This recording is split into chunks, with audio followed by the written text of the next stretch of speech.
Complicated quarterback, complicated contract. What is your reaction to the deal and what it means for the Packers, Peter? There's a look behind the curtain a little bit, where we all get texted the numbers, and it's kind of either reported as the agent or the team reports it, or there's someone who's like, I'm going to go to it.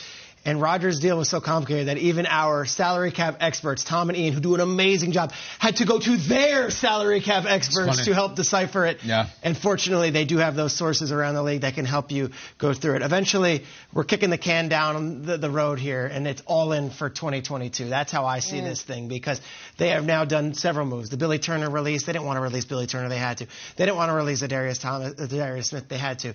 Restructure Preston Smith with his deal, fine, and then the Rodgers deal is done completely to kick the thing down the can, where they'll have to pay the piper eventually, but what they're banking on is that the NFL as a whole continues to make money, and that the salary cap will raise more and more and more. So the impact of that kicking the can down the road, when you eventually have to pay the piper, won't be as felt as this. But to Tom's point at the end, that was very important. The franchise tag on Adams, let's say they do work out a long-term deal, they can structure his contract also to do the same thing they did with Rodgers, where it's, let's make it so this year is not going to bleed us dry, and that we can make it work for this year, and then we'll just deal with it at a later date. From what I take from all this, and I guess Tom and Ian are on hold, and Garofolo, I'm sure, is chiming in too on Twitter, this was an all-in play for this season. Rodgers is going to get taken care of. Adams is going to get taken care of. It might be a painful 10 years after this, figuring out how to pay all this money on the back end. But for 2022, we're going to make it work. And Rodgers and Adams, we're going to be able to get done. And we'll roll the dice in a depleted NFC, saying that's enough for us. We can do it. And if we get another shot, another bite at the apple with Bakhtiari and hopefully Jair taken care of. Jair, but think about it. Jair wants a big deal. He so does. This is a win now. Absolutely, exactly what you're saying. This is it. This is it, Sean. Yeah, everybody wants a big deal. And to your point, on the macro level, this looks good for Packers fans. It's great for Packers Nation that, like, hey, look, all right, now we have some wiggle room, and Tom P found a couple extra $1 million now, pointing out with the franchise tag, if you long-term extend Davante Adams, it gets even more room. This is great. This is all positive news.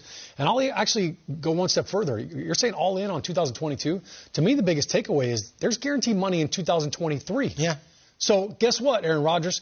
You're playing in 2023. You're not giving back money. Guaranteed money means that we get Aaron Rodgers for a minimum of 2 years. So $60 million that's next year. Be exciting. $60 million.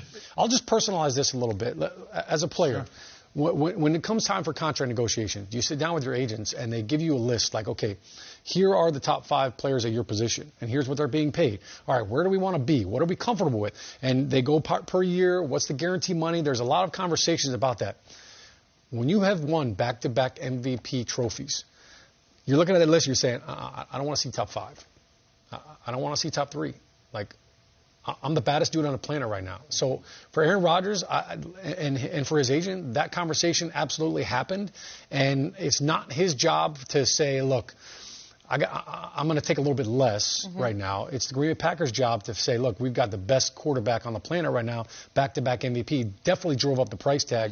Aaron Rodgers, if you look at this, like going back to a year ago, like this was him playing the cards right off the field, but playing even better on the field, and now it's paid off. So, look, they're going to be able to rework all the stuff. Nobody's going to Bakhtiari and saying, hey, are you going to take less money for Davante?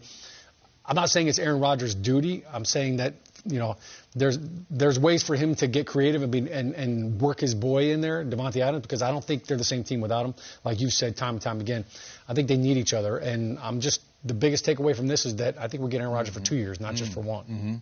I think it's just striking to step back that we're even here right now. To your point, a year ago, it was, the reports that he calls the GM Jerry Krause, and he won't play for them if that guy is still employed. And now we have an unlimited future of Aaron Rodgers. I think there will be a Davante Adams deal by the end of the week. I think it's moving very quickly, and I've always felt that Rodgers is obviously a really, really smart guy. He's not stupid enough to say, yeah, I just want all the money. I'm just going to go back. And look, if Tay's out there, fine. If not, without Davante, I don't think they can win the division, let alone a Super Bowl. And I just think it's fascinating with all this financial minutia and all these ins and outs and all this, like, it's just going to come down to one quarter in January. It always does. Always. It's going to be a fourth quarter in January against some team that is there, and maybe it's Tampa again. And if they lose it, it's like, oh, my God, it's the same movie over and over, and he's back, and he's making so much money, and they have so many good players. But, like, eventually, once we get past the contract and we take a breath, like, what is the football? Do they have the best team in the NFC?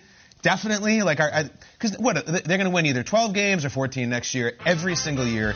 I just want to see how that goes in January. And make it out of one play. It did 2 years ago. Make it out of special teams. Yeah, all this stuff. Yeah. This is over a decade plus of, man, Rodgers is amazing, and they got him, and he's great, and there's all these amazing players around him.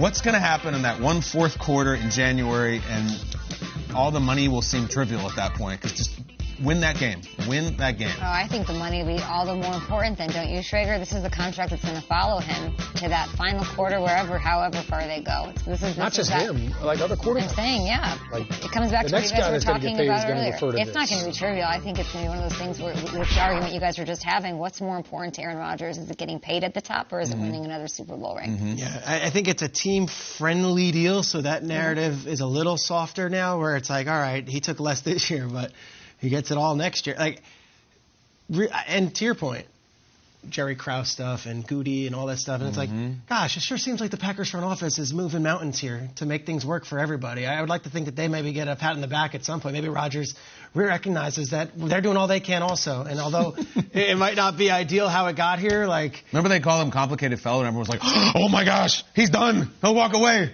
He's sensitive. And here we are. Good for them. Now we know why he went on backpacking for 12 days. Yeah. It took him 12 days to digest this thing. Maybe so.